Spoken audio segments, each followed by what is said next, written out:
میں کوئی کیس ویس نہیں دوں گی، تم مجھے شال نہیں دینا چاہتے تو ٹھیک ہے، میں دوسری لے لیتی ہوں۔ جاؤ جاؤ شوق سے لو، ایک کیا 2-3 ایک ساتھ لینا۔ ذوحان کے اشارہ کرتے ہی وہ وارڈروب کی جانب بڑھی، لیکن وہ لاک تھی۔ وہ سوچ کر رک گئی اور بے بسی سے واپس مڑی۔ گئی نہیں، تم سے مطلب، روحی اسے مغرور انداز میں کہتے ہوئے بیڈ کے پاس گئی جہاں کیس پڑی ہوتی ہے، لیکن وہ وہاں نہیں تھی۔ اسے اپنے پیچھے سے چابیوں کی چنکار کی آواز آئی۔ High beautiful lady. وہ مڑی تو چابی اس کے ہاتھ میں تھی جو بتی سی نکال کر چابیاں لہرا رہا تھا۔ اب تو ایک ہی راستہ ہے، ٹاسک پورا کرو حسینہ، زومانی کہتا ہوا وہ آگے بڑھا۔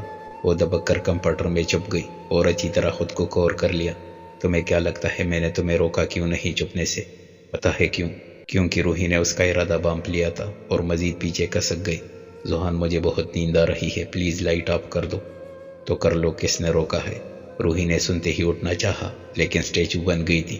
لائٹس کے سوئچ روم ڈور کے ساتھ تھے جو کہ بیڈ سے چند قدم کے فاصلے پر تھے۔ تم کر دو گے لائٹس آف؟ وہ معصومیت کے تمام ریکارڈز توڑتی ہوئی بولی۔ تمہارے ہاتھ اور پیر سلامت ہے تو خود کرو، نہیں تو ٹاسک۔ بے فکری انداز میں کہتا ہوا وہ صوفے پہ دراز ہو گیا اور وہ بے بس تھی۔ لائٹ آف کرنے کو اٹھتی تو یقیناً وہ کمپیوٹر بھی اڑا لے جاتا۔ ماما پلیز اس جلاد سے بچائے۔ لڑکی تمہارے پاس آپشن موجود ہے، چاہے تو اٹھ کر لائٹس آف کر دو یا ٹاسک پورا کرو، یا پھر ایسے ہی سو جاؤ۔ اور ایک بات سن لو، چونکہ وارڈروب کی کیس تو تمہیں تب تک نہیں ملنے والی جب تک تم میری شرط نہیں پوری کرو گی، نہیں تو شوق سے اسی ہولیے میں پوری گھر میں منڈلاتی رہنا۔ اب تمہاری مرضی، جیسے چاہو کرو۔ ذوحان نے اپنی بات ختم کر کے گردن پیچھے کر کے آنکھیں موند لی۔ وہ ویسی کی ویسی بھی بسی کے عالم کبھی اپنا خلیہ دیکھتی تو کبھی ذوحان کی طرف، اور رہ رہ کے اگلے دن کا خیال اگر وہ ایسے رہی تو شاید کمرے میں ہی قید ہو جائے گی۔ تبھی ذوحان پھر بولا، بہت معصوم سے کنڈیشن رکھی تھی، خیر تم سو جاؤ، مجھے بھی نیند آ رہی ہے، کل کی کل دیکھیں گے۔ وہ ہمار لہجے میں بولتا ہوا آنکھیں موند گیا۔ روحی نے اس کی بند آنکھوں کا فائدہ اٹھایا اور بھاگ کر لائٹس آف کر دی، اور وہ بھی ہلکا سا مسکرایا۔ روحی بیڈ پہ آ کر بیٹھ گئی۔ شاید وہ کیس چورے کرنے والی تھی، لیکن وہ اتنا سیدھا بھی نہیں تھا جو ایسے موقع دیتا۔ باڑ میں جائے، کل دیکھ لوں گی اسے تو، بیسٹ آف لک۔ ذوحان کی آواز بہت ہلکی تھی، شاید وہ ہماری میں بولا جو کہ روحی کو سنانی تھی۔ دیکھ لوں گی تمہیں تو، روحی نے کہتے ساتھ ہی آنکھیں بند کر لی، مگر کمپیوٹر کو اچھی طرح لپیٹنا نہیں بولی۔ دوسری طرف وہ اس کی بے بسی کے مزے لے کر سونے کی ایک ناکام کوشش کر رہا تھا۔ کافی دیر سے انم کے روم میں اس کا فون بج رہا تھا۔ وہ ابھی بات سے نکلی تھی تو فوراً کال ریسیو کی۔ یہ جانے بغیر کہ کال کس کی تھی۔ کیسی ہو انم؟ دانش۔ انم کے دل سے بے اختیاری آواز آئی اور اس نے بغیر دیر لگائے کال کٹ کر دی۔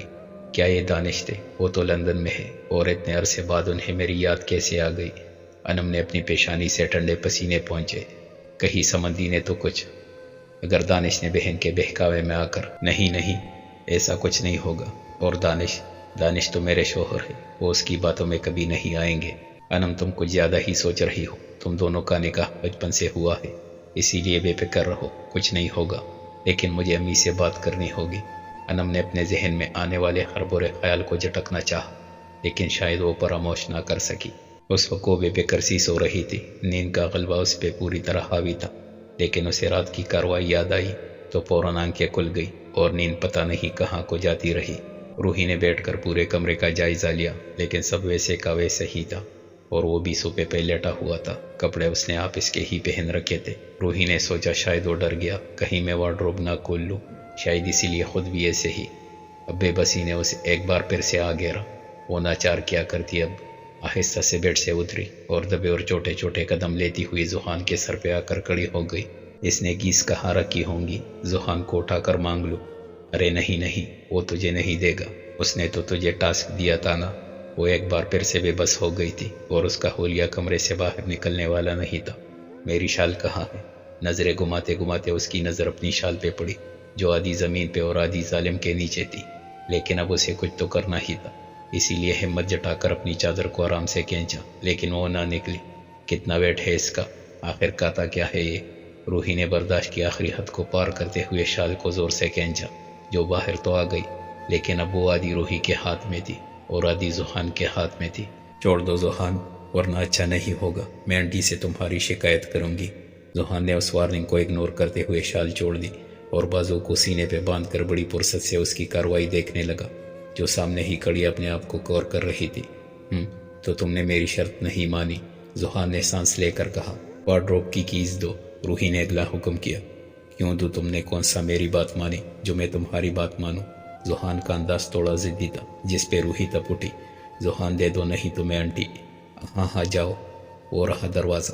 ذوحان نے اس کی بات کو کاٹتے ہوئے بیزاری سے کہا، کتنا شاطر ہے نا یہ، میں اسے کیسے باہر چلی جاؤں؟ روحی نے اس کے سامنے ہار مان کر فرش پہ پیر پٹکا اور شیشے کے سامنے جا کر رونی صورت بنا لی کہ شاید ظالم کو رحم ہی آ جائے۔ نوٹنکی دیکھو اس کی، وہ بھی فطرت سے خوب واقف تھا۔ روحی نے ڈریسنگ سے ہر چیز ٹٹولنا شروع کر دی، لیکن دھیان ذوحان پہ تھا جو اب اس کی طرف ہی آ رہا تھا۔ کتنی ڈرامے باز ہونا تم، یہ پکڑو، ذوحان نے چہرے پہ مصنوعی سنجیدگی لاتے ہوئے کہا، اور روحی تو اپنی اداکاری کو سراہنے میں مگن، نیچے منہ کیے خود کو داد دینے میں مصروف نظر آئی۔ جان تو اس کی تب ہلکان ہوئی جب اپنی کمر سے آتا ہوا لمس محسوس ہوا۔ وہ بے یقینی سے آئینے میں اس ہاتھ کو دیکھ رہی تھی جو اسے گرپ میں لے رہا تھا۔ وہ اس کی اٹکی سانس کو محسوس کیے بغیر دھیما سا جھکا اور اس کی گال پر محبت کا پہلا لمس چھوڑا۔ روحی کا اٹکا سانس بھی مزید اٹک کر رہ گیا۔ وہ پٹی ہوئی آنکھوں سے آئینے میں خود کو دیکھ رہی تھی۔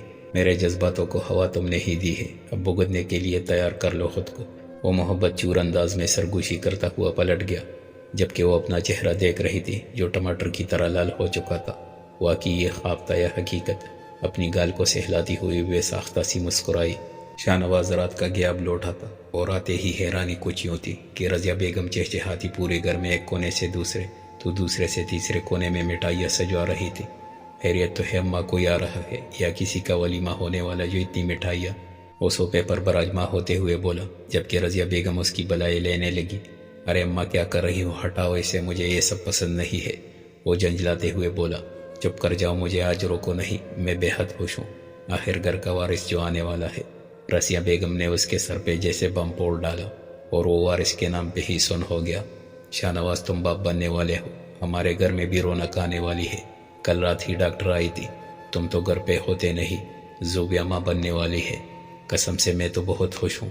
رضیہ بیگم بلائی لیتے ہوئی خوشیوں کے موتی پہ رو رہی تھی، لیکن شاہ نواز کی سوئی جیسے رک سی گئی تھی اور ماضی کے کچھ تلخ لمحات آنکھوں کے سامنے آ گئے۔ وہ بغیر کچھ بولے، بغیر کچھ جانے وہاں سے اٹھ کر باہر چلا گیا۔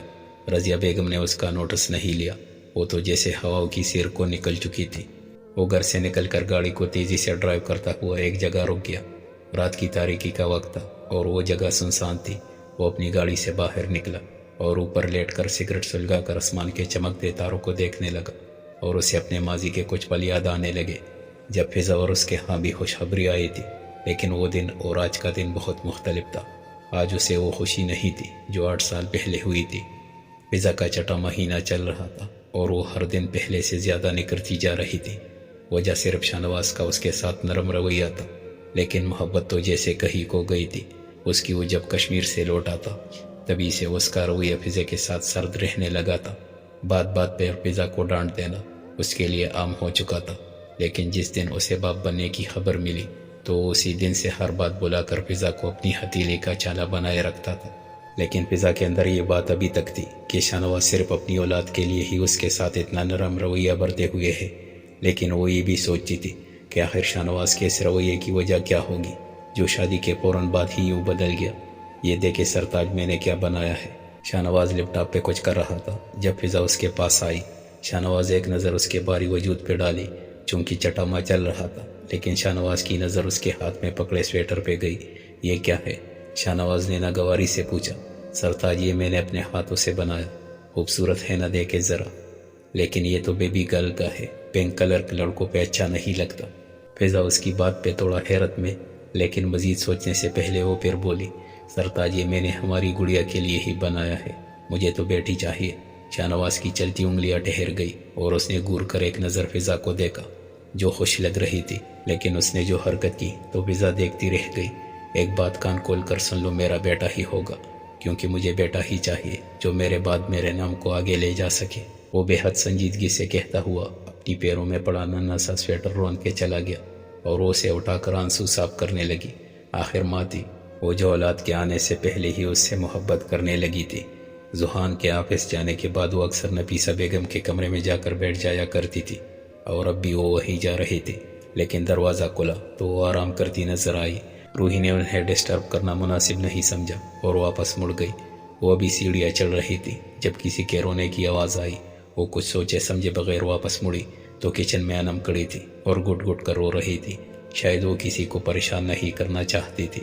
انم کیا ہوا؟ تم رو رہی ہو؟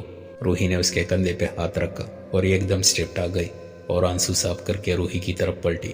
کچھ نہیں روحی، میں رو تو نہیں رہی، وہ بمشکل ہی بول پائی تھی جب روحی نے اس کا چہرہ اونچا کر کے جانچ کرنی چاہی، اور بس تبھی اس کا ضبط ٹوٹا اور وہ اس کے گلے لگ کر پوٹ پوٹ کر رونے لگی۔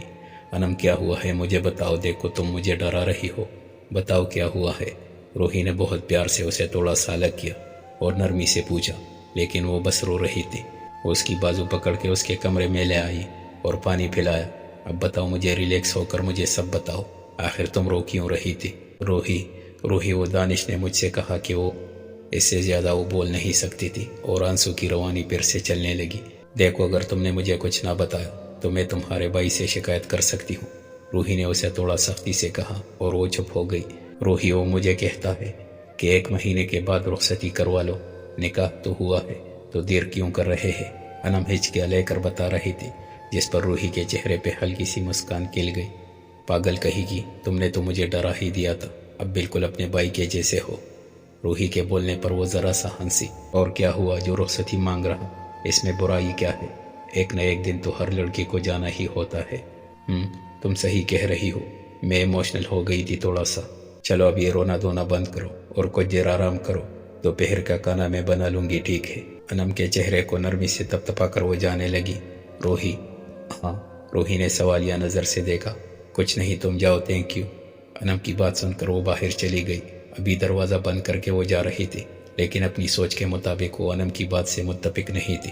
مجھے ایسا کیوں لگتا ہے انم کے رونے کی وجہ کچھ اور ہے اور وہ مجھ سے کچھ چھپا رہی ہے۔